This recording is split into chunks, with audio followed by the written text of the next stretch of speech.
formation bi bëgg jiite réew du ndaw sëñ bi da ngeen di ay xale nekk ay jeunes cadres yaakaar ne xam ngeen àdduna xamu leen dara il faut ngeen tey ku bëgg a jiite réew du caaxaan bu daan wax dafa njëkk ci wax boobu lan ngeen njëkk a def. les jeunes de Pastef ñu xam ñu boole seen discours humilité tuuti quoi comme muñ parce que discours dafa xaw a arrogant tuuti quand même yar dafa manqué ci seen démarche c'est ça la vérité. nit mënoon da ngay jël réew ni ku jël réew ñu tooñ la sosal la wax la. ëllëg Sonko bu nekkee président bi bien que gëwuma ko incha allah bu ko nekkoon it mooy yilif Mamour Diallo mooy yilif. politique la. àdduna mën nañu ne Mamour Diallo ànd ak moom àdduna mën na sama ñaan wax yàlla ba ma ànd ak moom mais ñaan wax yàlla donc. sëñ bi li ma sañ a wax tey bu mundu sañ koo wax Sonko mu bëgg a jiite réew mi sañu koo wax wala xam na ni président de la République. dégg nañ ko du caaxaan. dëgg la président tous les Sénégalais ko du caaxaan. dégg nañ ko dégg nañ la Birima kon du la neex wax du la neex def. d'accord mootoo sa bopp képp kuy candidat mootoo sa bopp. ah mais bu dee dignité moo ko ëpp Sonko. c'est pas vrai. man maa ne Mamour Diallo moo yow. Birima moo la man wuy ma moo la xam-xam. waaw Birima déglu ma Birima. moo la gën a diñ ñoom. waaw wuy ma Birima loolu dara c'est pas vrai maa ko wax. waaw wuy ma dam lay wax rek je le dis je te défie. gënal preuve.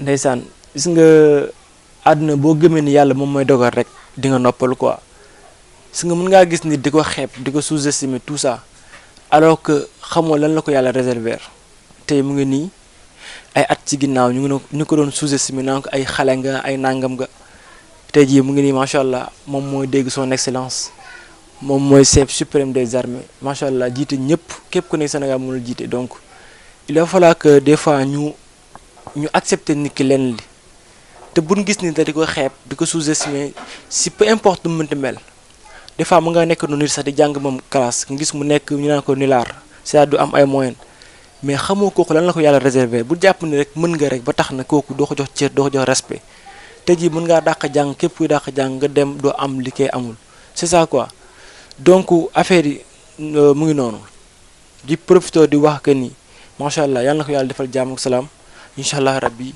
yàlla def jàmm ci réew mi ñun ñëpp gis suñu bopp bu baax a baax te nañ pare pour jàppale ki nga xamante ni moo di président bi si ay xalaat ay idée képp ku am xalaat bu rafet nga jàppale ko bu baax a baax parce que Sénégal suñu Sénégal si ñoo ñëpp ñoo ko bokk. te nag benn affaire am na balaa ma avancé sax dama leen wan benn vidéo ngeen xool ko quoi pour wàll ngeen dafa am genre man xawma kéemtaan laa xam tuddee xawma pas parce que boo leen seetloo moom moo nekk.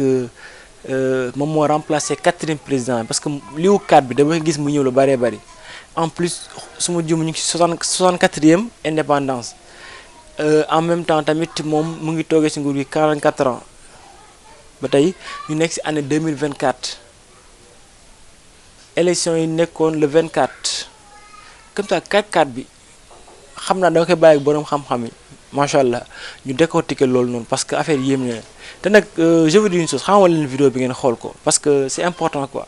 suñu posture en tant que part gis nga lii di ADN u Pastef du changer. parce que xam lu tax. dafa am ñaar yoo xamante ne ba ñett mënu ko fondé. mooy ñun lu ñu gëm mooy suñu combat bii ñuy xeex nii. avec tous les risques que ça comporte pour ñun te ñu assumer ko depuis le départ.